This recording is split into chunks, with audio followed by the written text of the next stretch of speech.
तवाइफ जहिड़ियुनि आधाउनि वारी ॻाल्हि ते यकीनन तकरार पैदा थी सघे थो, पर यूट्यूबर ऐं मेज़बान पोइ बि पंहिंजे बयान ते क़ाइमु आहे ऐं हुन वज़ाहत करण सां गॾोगॾु तस्दीक कई आहे त हुन ईअं ई चयो हो।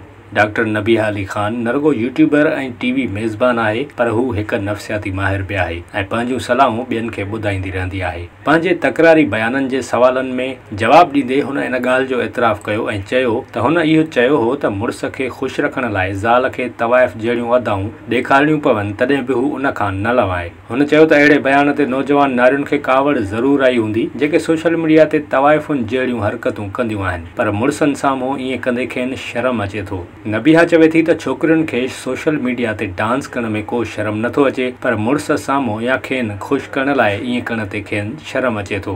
रुगो सोशल मीडिया ते ई पंहिंजी परफॉर्मेंस ॾेखारण जो रुझान वधी रहियो आहे ऐं इहो ई सबबु आहे जो घणो करे रिश्ता टुटी रहिया आहिनि। नफ़्सियाती माहिर मूजिबि इहो ई सबबु आहे जो ज़ाल मुड़ुस जो रिश्तो बि अॻिते नाहे वधी रहियो। औरतूं सम्झी नाहिनि सघियूं त मुड़ुसनि खे ख़ुशि कीअं रखणो आहे ऐं खेनि इन ॻाल्हि जो अहसासु ई नाहे त ज़ाल मुड़ुस जो रिश्तो आहे छा। ज़ाल ऐं मुड़ुस जो रिश्तो रुगो मानी पचाइण या कपिड़ा इस्त्री करे ॾियण जो नाहे हूंदो। इन ई मामले ते हुन वधीक चयो त मुंहिंजी ॻाल्हि जो ग़लति मतिलबु वरितो वियो ऐं उनखे महदूद सम्झो वियो। मुंहिंजे चवण जो मतिलबु इहो न आहे त ज़ालूं मुड़ुसनि लाइ तवाइफ़ूं बणिजी वञनि ऐं अहिड़ा कम कनि। मुंहिंजे चवण जो मतिलबु इहो आहे त ज़ालूं मुड़ुसनि खे ख़ुशि रखण लाइ तवाइफ़ुनि जहिड़ियूं अदाऊं ॾेखारीनि, मुड़ुसनि खे ख़ुशि रखनि त जीअं हू ॿिए कंहिं हंधि अहिड़ियूं अदाऊं न ॾेखारीनि। अदाकारा जे अहिड़े बयान ते मथीरा समेत ॿियनि फ़नकाराउनि इख़्तिलाफ़ कयो हो ऐं तनक़ीद कई हुई, पर हाणे अदाकारा वज़ाहत कंदे पंहिंजे बयान जी तस्दीक कई आहे।